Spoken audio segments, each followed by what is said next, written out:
Hello everyone. Welcome to lecture 2 of algebra.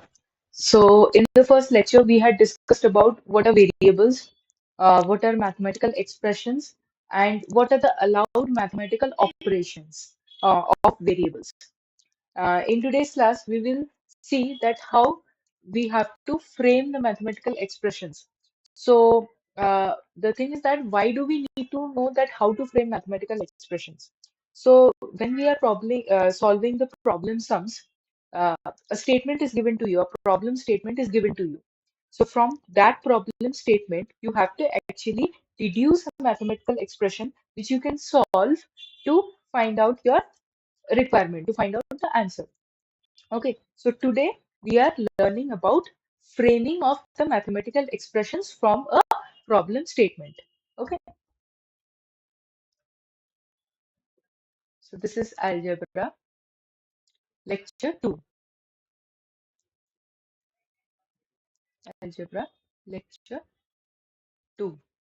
Okay, so the first thing that we are learning today is framing framing mathematical expressions.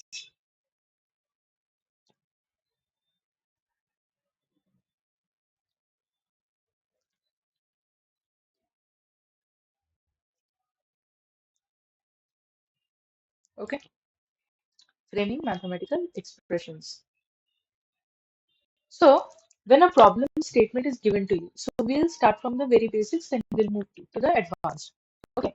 Suppose it says that 11 times z to the third power, for example. Let the problem statement be. So let's say we have the problem statement. Okay. Question, problem statement.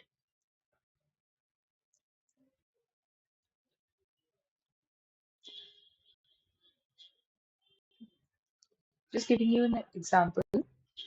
You have, it says 11 times z to the third power. 11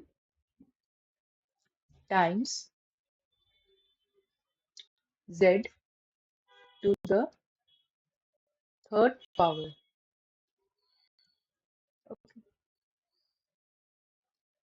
Now, for many students, the framing of mathematical expressions is a challenge.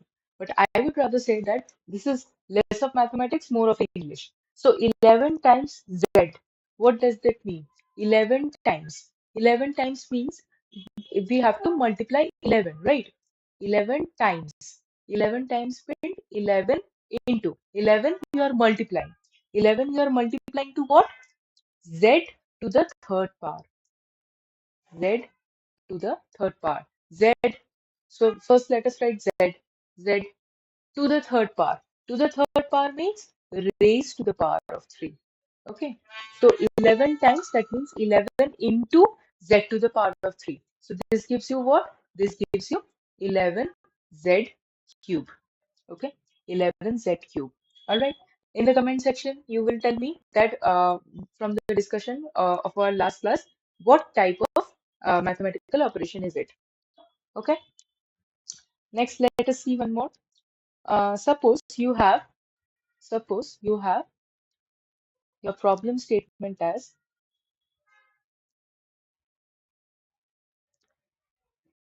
problem statement. Okay. It says that the sum of 20 and number n. Okay. It says the it says the sum of 20, okay, and number n. All right. Sum. So here the solution. Okay. The solution. What we are looking for? Sum. Okay. We are looking for sum. So if we are looking for sum, that means there has to be a plus sign. Okay. So first let us write this plus. Okay. Sum of what? 20. Okay. 20 you write on one end. And what? And a number n. Okay. Any number n. If it is denoted by n, that means it is a variable. Correct. So that means the answer is 20 plus n.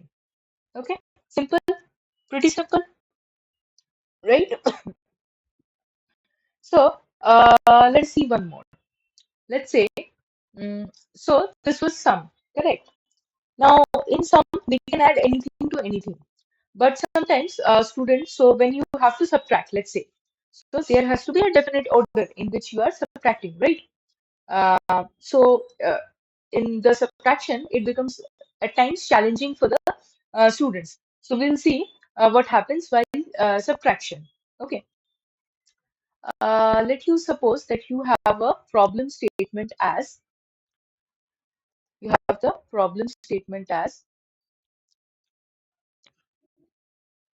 problem statement. Okay. Here, uh, let us assume that we have um, 3 less than a number b. Let's say 3, 3 less than a number 3 less than a number b. Okay, 3 less than number b. All right. Okay. So we have what? We have a number b. We have a number b. That means a variable. A variable b denotes any number. Okay. B can have any value. We have discussed this in the first lecture. Okay. Now 3 less than number b. 3 less than number b. That means whatever number we are looking for, that is 3 less than b. 3 less than b. How do we get 3 less than b? Minus 3. If we do b minus 3, then we get 3 less than a number b. Okay, I hope it's clear. All right, we'll see one more problem statement using the quotient. Okay, quotient. So the problem statement, let's say you have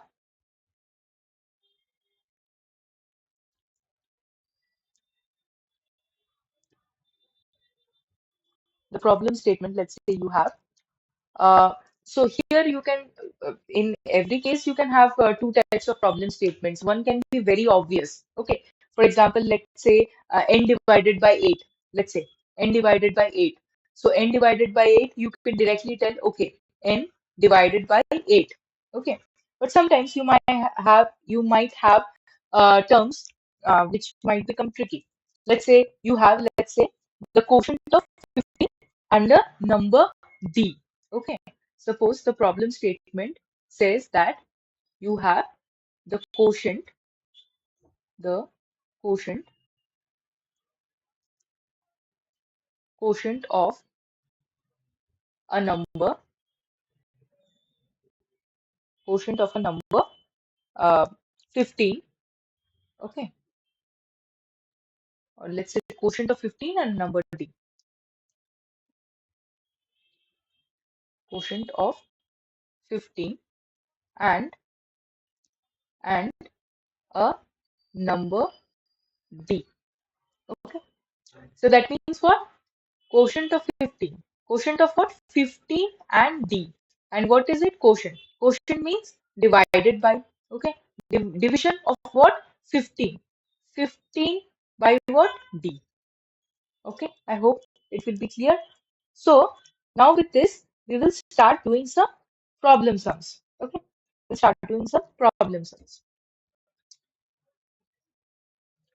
Let's say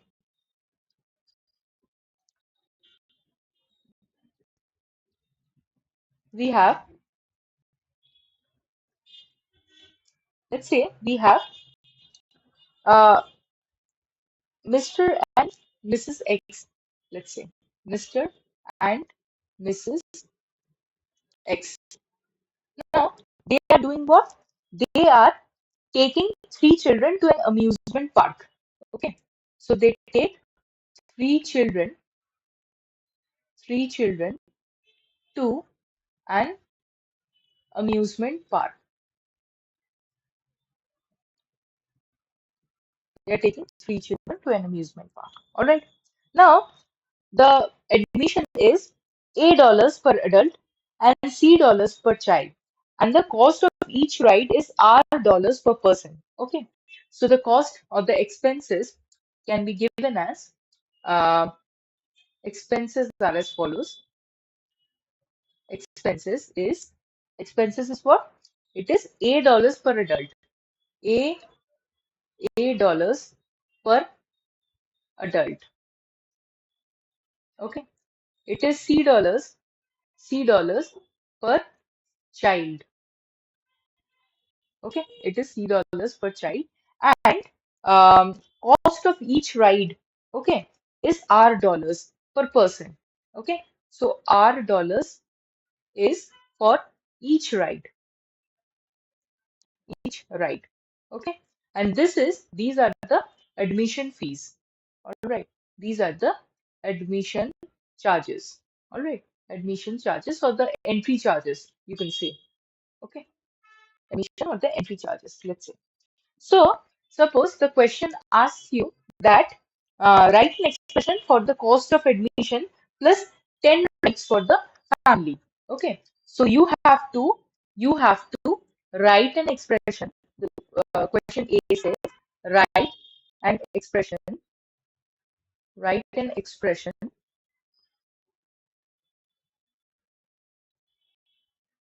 write an expression for the cost of admission, for the cost of admission. Okay, and uh, and 10 rides and 10 rights for the family. Okay, this is the question that you have. This is the question that you have. Now you have to frame the uh, expression. Now let's see how the approach should be. How should you start doing it? Okay. Now, now you will catch hold of anything. Okay. So it has two parts. Okay. It has two parts. How do we understand? We have to understand the total cost. Okay. We have to understand the total cost. There is an and. So that means there will be two parts of an, or let's say two different segments of the mathematical expression which will be connected to each other by the plus sign, which will be connected to each other by the plus sign. So what is it? First thing is the cost of admission. Okay, cost of admission, or it is the entry fee. Let's say it is the entry fee. Entry fee. So first there is, so if a person is going, first there is a certain charges for entry, and then there will be certain charges for rides. Okay. So for the entry, what is the charge? Entry. So how many adults? So it is A per adult and C per child. Okay. How many adults do we have? We have uh, two adults. Mr. and Mrs. X, they must be adults. Okay. And we have three children. All right. So we have two adults, we have three children. So first, let us find out the admission charges. In admission charges, what is it? A times per adult. That means for all the adults in the group, that means for all the adults in the group, it will be what? It will be the charge per adult into the number of adults. This is how we find out. Suppose you have been given charges, or you have been given, say, for anything, number per person or per whatever, the rate which is called rate times the number of the person, or let's say if we are talking, let's say we are going a certain distance, let's say at x miles per hour, x kilometers per hour. That means if you have to calculate that for a certain number of hours, how much distance you have moved, how do you find out that? You do the rate times the total number. So here also we will do it. The times rate times total number. Okay, rate times total number. So here what is the rate? It is A dollars. Okay, A dollars. So if it is A dollars, first let us write A. Okay. Now, remember one thing, when we are doing, when we are framing the mathematical expressions, I would personally suggest you to not use the units or the symbols. I would personally suggest you to not use the unit and the symbols while framing the expressions. You can put in the values, you can put in the expressions, or I mean to say the units, when we are actually finding out the final answer. You can do that. Okay. Um, so the rate is A. All right. So rate wise, how many we have? How many number? What is the number that we have? The number that we have is 2. Correct. So we will write is A times 2. Is this over? Is the cost of admission over? No, right? This was for only Mr. and Mrs. X. Now, 3 children have also gone. If 3 children have also gone, that means it will be plus. Rate per child is C. How many children have gone? There are 3 children have gone. So, times 3. Okay. Now, this total that we have found out now, this is what? This is the cost of admission or the entry fee. Entry fee. Our problem is not, our mathematical expression is not yet found. We have to find out the cost for the 10 rides also. Okay. Now, irrespective of being an adult or being a child, the cost is R$ itself. Okay. The cost is R$ itself. So here 10 rides. That means R times it will be what? It will be R times, let me use a different pen. Okay. So it is R times 10. Okay. R times 10. R times 10. Fine.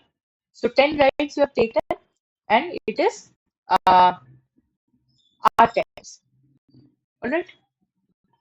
Because for each ride it is R. Alright. For each ride it is R. Fine. Now what we will do? We'll just add up to find out. So this is for the rides.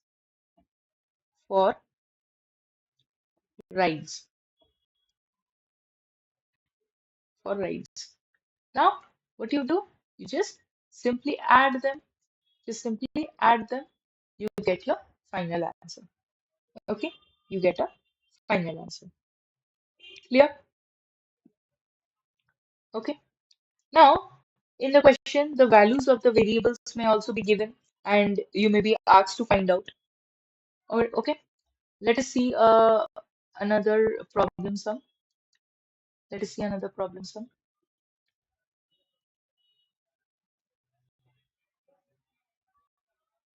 Okay. So the problem says that twice the product of m and n. Okay. Twice the product. Twice the product of m and n. Twice the product of m and n decreased by the square of sum of decreased decreased by the square of sum of m and n. Okay, you have to write an expression. Write an expression. For solving any mathematical problem, any logical reasoning problem, so what the first thing which is most important is you have to know the correct approach. Okay, you have to know the correct approach. So for the correct approach, like how should you approach the problem? So it says twice the product of m and n. Twice the product of m and n. Correct. So first thing is you write twice the product of m and n only. So here we are writing the solutions. So twice the product of m and n. So twice, that means 2 times the product of what? 2 times the product of m and n. Okay, 2 times the product of m and n. So this part is done. Twice the product of m and n. Now the second part says decreased by the square of sum of m and n. Okay, decreased by. That means this value that we are having, that is 2 times m and n, this will be decreased by, that means minus this value twice the product of m and n is decreased by a certain value. Decreased by what? Now we will see. Decreased by m and decreased by the square. Okay, decreased by the square. Square of what? Sum of m and n. So first we'll write sum of m and n. Okay, sum of m and n square. Okay, why we went to without squaring? Why we went to sum of m and n? Because it is decreased by square of sum of m and n. If you are finding the sum of m and n, then only you can find out that what value. Then only you can find out the square. Correct. So that's why we did. Also another thing, when you are multiplying variables, for example, when we are multiplying constants, we generally use the equal to sign. The multiplication sign, or we can use a dot as well. Okay. Now, when you are multiplying variables, it is not always necessary to use the multiplication sign in between. For example, if you write mn, okay, if you write mn, it would mean the same thing as m multiplied by n. M multiplied by n. Okay, minus m plus n whole square. Okay, this is how we have framed the equation. This is how we have framed the equation. Okay, yeah, all right. Um, okay. Let us see one more question as well. Let us see one more question as well. So, you have,